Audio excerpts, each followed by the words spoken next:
Your Excellency, Mr. Michael Musa Adamo, Honorable Foreign Minister of the Gabonese Republic and President of the UN Security Council, Honorable Ministers, Heads of Delegations of the UN Security Council Member States, Your Excellency, Mr. Vladimir Voronkov, UN Under-Secretary General for Counterterrorism, important civil society stakeholders who have traveled across the world for this briefing, Ambassador Ruchira Kamboj, Excellencies, ladies and gentlemen. Let me begin by thanking all of you for traveling to Mumbai to attend this informal briefing of the Counterterrorism Committee of the UN Security Council today. Your presence here demonstrates the commitment that each one of you and your countries and all other stakeholders from various organizations have shown towards combating the common threat of terrorism. It expresses too our collective resolve at strengthening the multilateral efforts led by the United Nations to address this threat holistically and collectively. Terrorism is a serious threat to international peace and security, indeed to the entire humanity. We have heard the voices of its victims today. Their loss is immeasurable and can never be made up. However, it is incumbent on us as responsible members of the international community to remember their trauma and to persevere in our efforts to bring the perpetrators of terrorism to justice. We owe this to every victim of terrorism across the world. Even as the Mumbai terrorist attacks were unfolding on 28 November in 2008, the UN Security Council met and in one voice condemned this act of cross-border terrorism and said, I quote, "The members of the Council underline the need to bring perpetrators, organizers, financiers, and sponsors of these reprehensible acts of terrorism to justice and urged all states to cooperate with Indian authorities in this regard.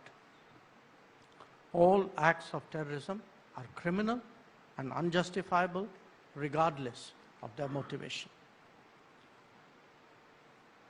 Now, in another month, we will be observing the 14th anniversary of these ghastly attacks on Mumbai in November 2008.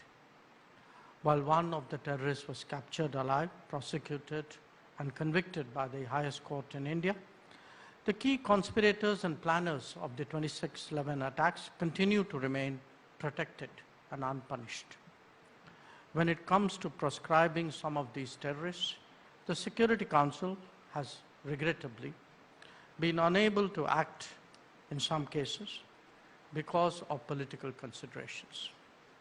This undermines our collective credibility and our collective interests. A key aspect of combating terrorism is to effectively curb terror financing. Today, the Counter-Terrorism Committee will also be hearing from experts on countering financing of terrorism in the local and regional context. Excellencies, ladies and gentlemen, we all know that money is the lifeblood of terrorism. Terrorist organizations require funds and resources to maintain their organizational functioning and undertake activities. The reality that terrorism continues to exist and expand points to an underlying truth that terrorism continues to get the necessary financial resources to thrive. In this regard, therefore, I would like to make 5 points for the committee's consideration. 1.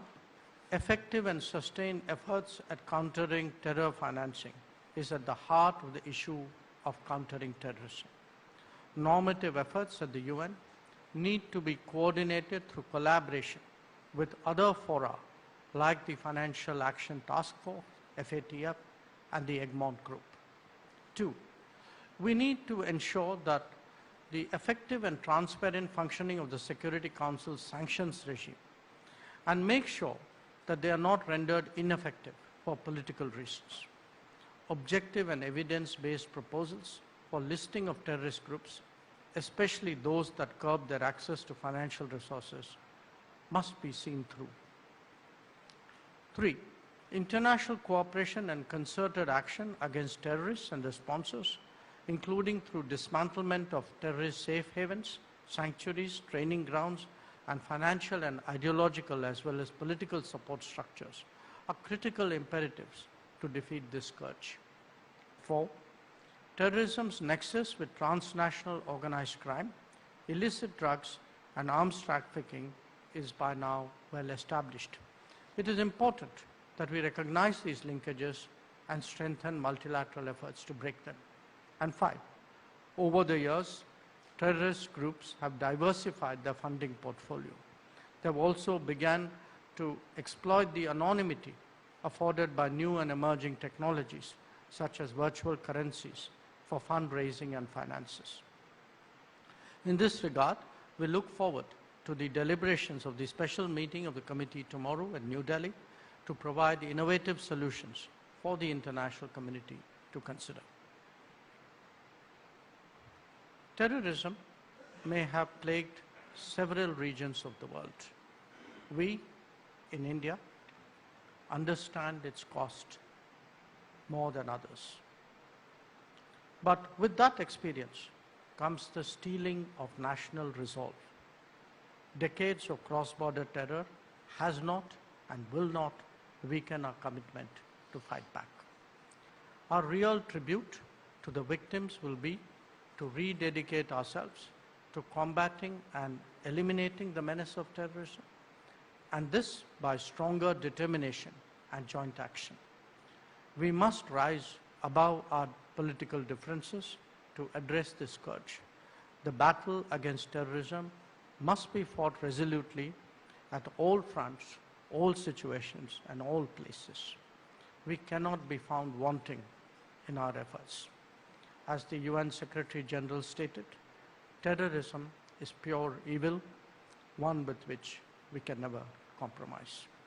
I'm confident that today's briefing on this important aspect of combating terrorism will assist the international community in that direction.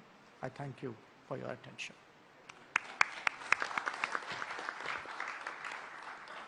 Thank you very